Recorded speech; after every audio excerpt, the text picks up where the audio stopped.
ഫെബ്രുവരി 10 ആരംഭിച്ച ആശാവർക്കർമാരുടെ അതിജീവന സമരം 34 ദിവസം പിന്നിടുകയാണ്. ഈ സമരത്തിൽ ഉന്നയിച്ച ആവശ്യങ്ങളൊന്നും തന്നെ ഗവൺമെന്റ് പരിഗണിക്കാതിരിക്കുന്ന ഒരു ഘട്ടത്തിൽ ഞങ്ങൾ ഉപരോധത്തിലേക്ക് കടക്കുകയാണ്. സെക്രട്ടേറിയറ്റ് ഉപരോധം മറ്റന്നാൾ, അതായത് മാർച്ച് 17-ാം തീയതി നടക്കുന്നു. കേരള ചരിത്രത്തിലെ തന്നെ വലിയൊരു സംഭവമായി മാറാൻ പോവുകയാണ്. കാരണം വനിതകൾ അവകാശ പോരാട്ടങ്ങൾക്ക് വേണ്ടി വിട്ടുവീഴ്ചയില്ലാത്ത പ്രക്ഷോഭം നടത്തുന്നതിൻ്റെ ഭാഗമായിട്ടാണ് ഈ ഉപരോധം നടക്കുന്നത്.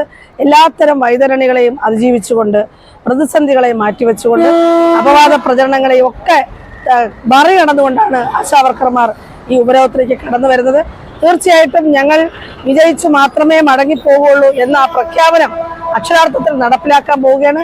അതിനു വേണ്ടിയിട്ടുള്ള തയ്യാറെടുപ്പുകൾ എല്ലാ ജില്ലകളിലും നടക്കുന്നു.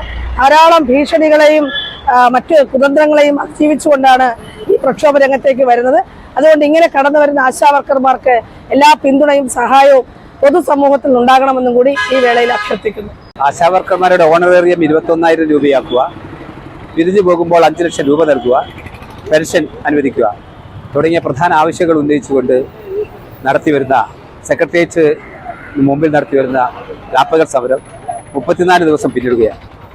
എന്നാൽ സർക്കാർ ഈ സമരം ഒത്തുതീർപ്പാൻ ആവശ്യമായ ഒരു നിലപാടും സ്വീകരിക്കുന്നില്ല. പകരം ഈ സമരത്തെ തകർക്കുന്നതിന് വേണ്ടി ആശാവർക്കർമാരെ ഭീഷണിപ്പെടുത്തുകയും അവരെ മുമ്പിൽ ധാരാളം പ്രതിബന്ധങ്ങൾ സൃഷ്ടിക്കുകയും ചെയ്യുകയാണ്. അവരെ ജോലിയിൽ നിന്നും പറഞ്ഞുവിടും, അതുപോലുള്ള ഭീഷണികളും മുഴക്കിക്കൊണ്ടിരിക്കുകയാണ്.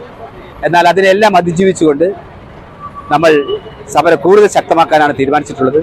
അതിൻ്റെ ഭാഗമായി മാർച്ച് 17-ാം തീയതി സെക്രട്ടേറിയറ്റ് ഉപരോധം എന്ന സമരത്തിലേക്ക് നമ്മൾ പ്രവേശിക്കുകയാണ്.